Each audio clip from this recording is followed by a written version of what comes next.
Actually, in terms of services, we offer consulting, integration, and support. And our skill sets are manufacturing control, robotic services, MES, and Industry 4.0.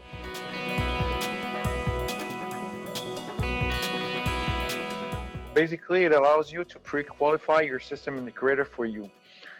It's important to understand that to achieve a certification, you need to put in the time. You need to put the effort and also the money.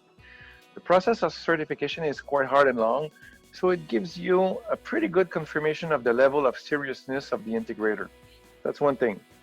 Secondly, by going through this process, it allows you to establish relation with the technical department of the manufacturer. So you'll be able to have a better view of their technical service architecture, and you will also gain their trust, which in time will definitely be an advantage.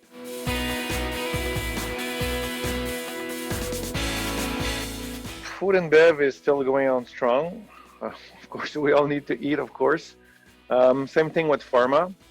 I guess we all still going to be sick.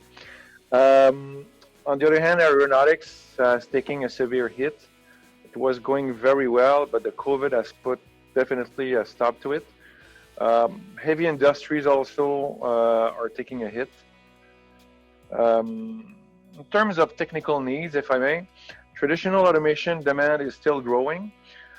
What we anticipate is a high increase in terms of MES, which is manufacturing execution system, and also automated guided vehicles and automated storage and retrieval system.